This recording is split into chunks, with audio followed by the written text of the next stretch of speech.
It cheapens what Galadriel says to have Sauron now say it to her. It totally cheapens what Tolkien wrote. That is unforgivable.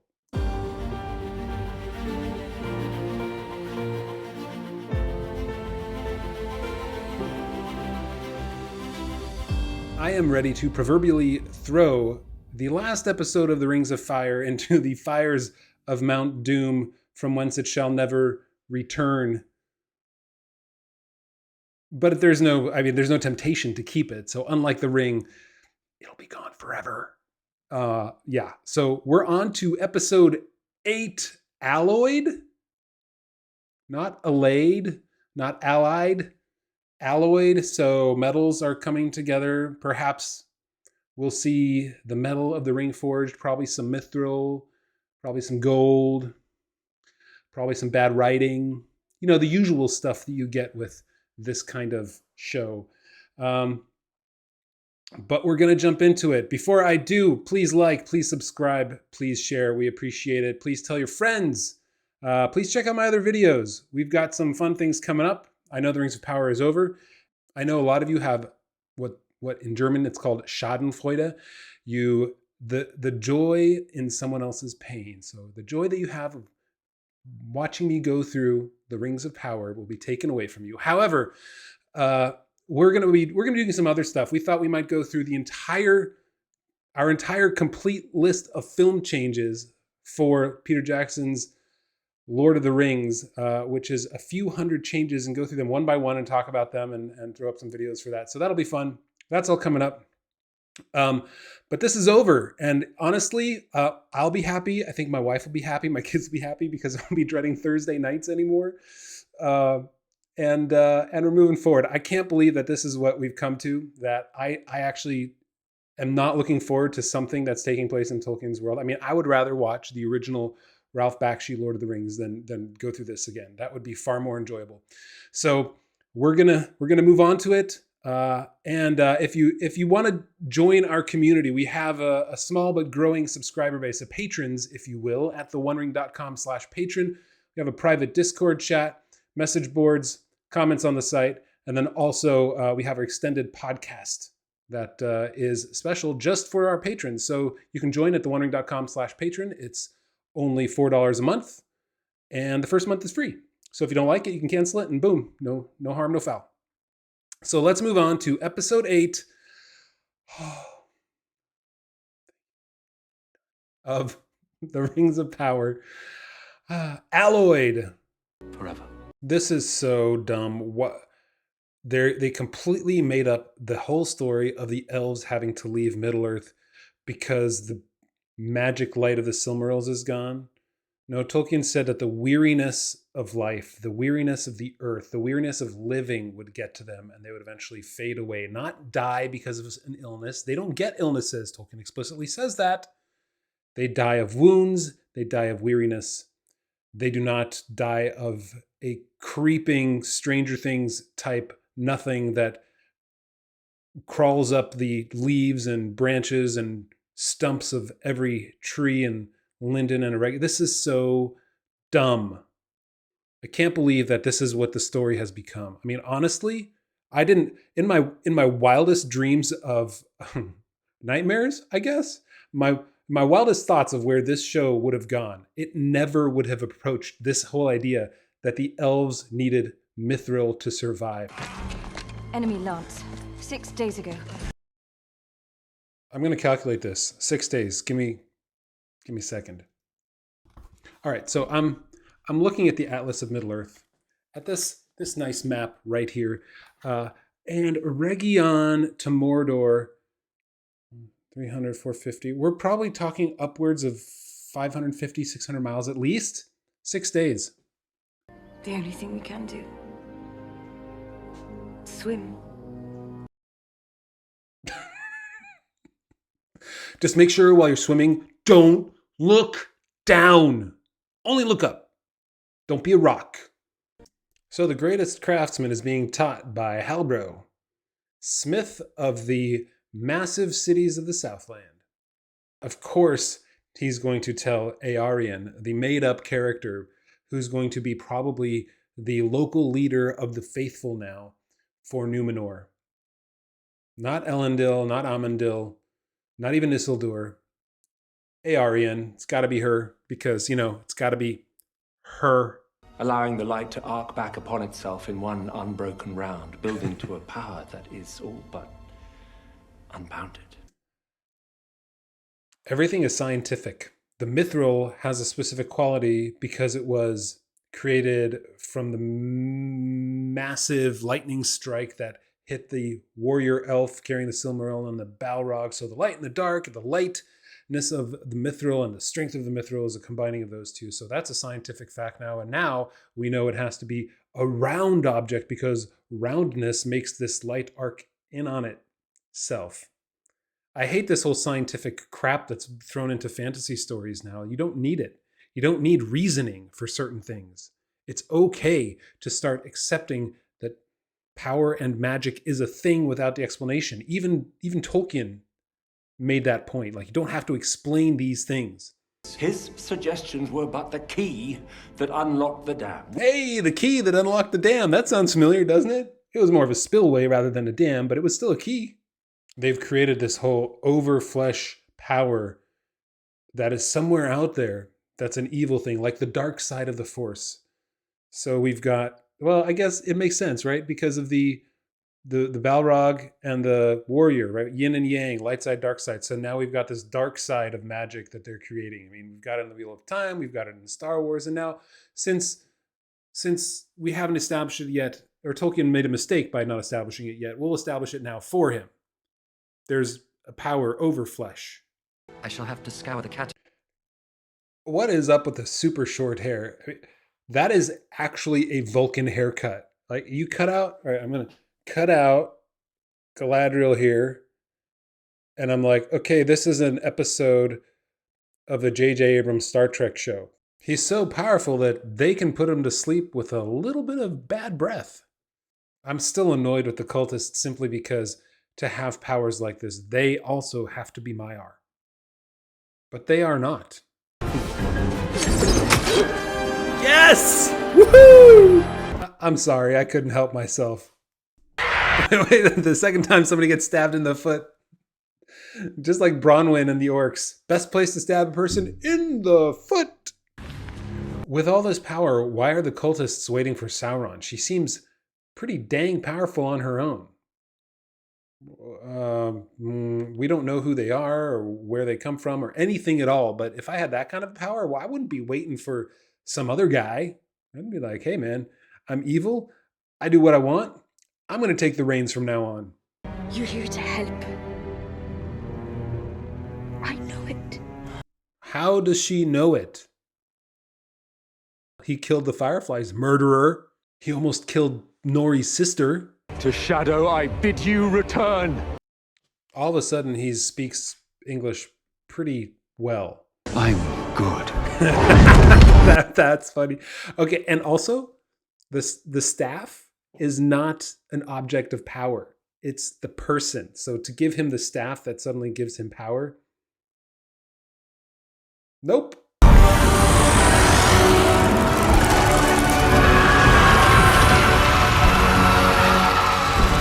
What? Moths? This is truly a Snoke moment where there's a bad guy. You just never explain him. So they have cultists, but I bet that's the last we hear of them. Then they'll never explain where they came from, who they are, why they worship Sauron, where they get their powers from, because it just was there to serve a purpose. And its purpose was to create a mystery box. Who are these cultists? And that's it, because the mystery by itself will move the story forward. They don't have to be an actual cohesive part of the story. They've served their purpose. They're gone. Now we find out that this is going to be Gandalf, Radagast, or somebody else. He knows the doom that is in store for him. The doom of the Harfoots has come, and there will be hell to pay. Like, he seems fine. He's not in any agony, any pain. He's not doubled over. Sure, he's sitting down. After 1,000 years of wandering, you'd think they'd have some sort of medical capabilities to throw a little bit of a salve or a wound or get the proto-Athelas, right? Something to help him out. But no, they're just going to, in the grand Harfoot tradition, they're going to let him sit there and die. And why don't they go to Encino Man, Gandalf, whoever that is? Why don't they go to him and ask him? He's healed everything else. I don't get why she has to wear the blindfold, because she looked kind of fine without it. She's not damaged. It's not like somebody gouged out her eyeballs. Halbrand has all the answers. My lady. Oh, it's Spock. So it's true. His whole plot was to be on a raft in the middle of the ocean to save Galadriel, to get to Numenor, to get back to the Southlands, to kill Ador. The convoluted plot that he would have had to have come up with in order to do what he did in this show. This vision is so cheap. It's such an easy way to show the mental anguish that she has in this situation. They could have created a character who had this torment going on that was clear, good, that her pursuit of Sauron was a problem, but that she was always at war with her good, and her good shone through. But no, they would never ever do that. It was always her temper and her tempest inside of her that was driving her forward. There was nothing good about her ever. Everything was a manipulation of others, and everything was for herself, right? And so now at the end, they realized, oh, we've got to show the mental anguish she's going through. How can we do that? We're going to have to do some sort of mind meld with Sauron. That's essentially what this is. It's catching up, making her personality where they want it to be at the end, instead of doing it intelligently and with practiced excellence throughout the entire show. Join with me, and together we can rule the Middle Earth as husband and wife. You don't know the power of the unseen world. I would make you a queen. That's certainly a direct call to what she said to Frodo when Frodo offered her the ring. You will give me the ring freely. In place of the Dark Lord, you will set up a queen, and I shall not be dark, but beautiful and terrible as the morning and the night, fair as the sea, and the sun and the snow upon the mountain, dreadful as the storm and the lightning, stronger than the foundations of the earth. All shall love me and despair. I was completely right. This is my... It cheapens what Galadriel says to have Sauron now say it to her. It totally cheapens what Tolkien wrote. That is unforgivable.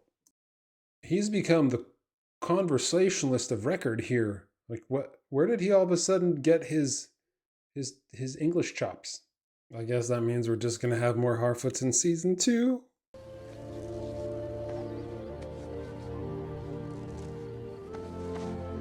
I want to have a secret handshake like the Harfoots.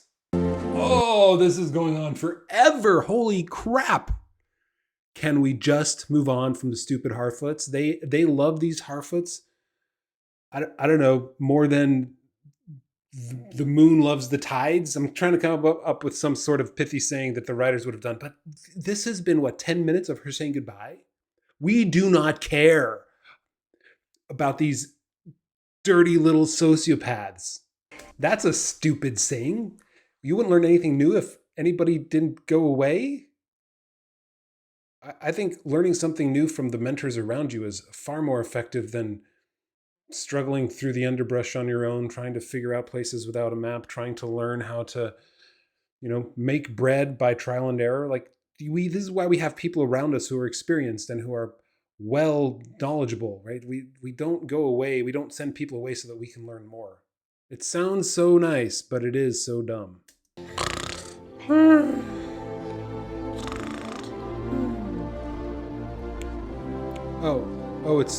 They're still saying goodbye. Wake me up when it's over.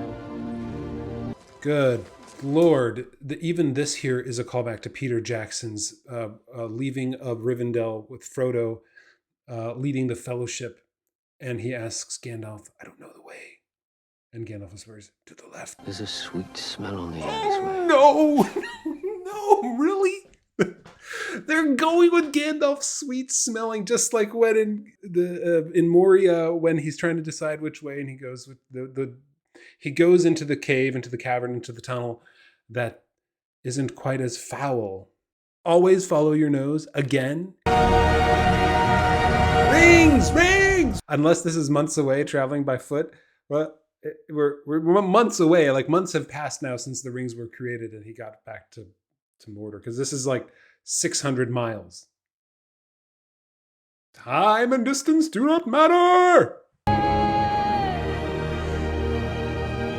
I kind of expected with this song to be looking down the barrel of a gun and maybe firing an arrow at, I don't know, at Elrond or something.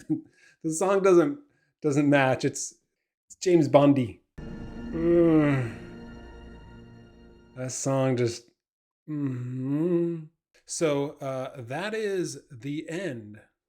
The end of the Rings of Power. Thank the Lord, we're done. Oh, this show, it changes so many things. So let's start at the end. Let's start with the rings. So they create 3 rings in secret without Sauron, which is correct. They have done this. However, let's not forget that in fact, there are 9 rings for mortal men doomed to die. There are 7 for the dwarf lords in their halls of stone that I believe were crafted before, because the 3 rings were made last, right? Those other 16 were made before that. And the 1 ring was secretly forged by Sauron. So I don't know, are they going to just completely ignore the 9 rings? Or does Sauron now become Anatar and then come back to Celebrimbor in that? I guess that could happen, but then why was Sauron already there? The rings, we got the rings, but at least could you have gone by this timeline? Wait, what am I saying? The timeline Tolkien wrote, what am I saying? They don't believe in timelines because Sauron was in Mordor at the very end. Again, somehow his 3-month journey of walking from Eregion to Mordor, 600 miles, he finished in a short span of time. So let's backtrack from there and go to the vision that Galadriel had while Sauron was in her brain. That was cheap. I've never liked in any show, I've never liked these, we're in your brain and we're going to create some sort of problem now. We're going to delve into your mindset. And since we're inside your head, it's so easy to do. And that's what they did here, right? They have her go back to Valinor to be with her brother. They have her back on the raft with Sauron, and instead of saving her, he lets her die. But then she wakes up in water, and why isn't she dead? Anyway, it's cheap. It's lazy. If you're gonna make Galadriel, fight against her feelings and fight against her desires and her motivations, don't do it at the very end in the last 10 minutes where you can easily bring up everything that happened in the past and cram it into one thing and then spit it back out at us and say, look, she dealt with her issues. No, you have to set it up from the beginning. You have to push forward from the very beginning a story that makes sense so that at the end, Galadriel's decision to deny Sauron what he wants makes sense. But they can't do that because they're amateur and unexperienced writers who've just written Star Trek Beyond. Let's take a step further back, or I guess I don't know which was further back, but the hobbits, the Harfoots, Nori leaving. How long did that go on? Did you notice it was for like 10 minutes? She was in the process of stepping away from the other hobbits. Like what?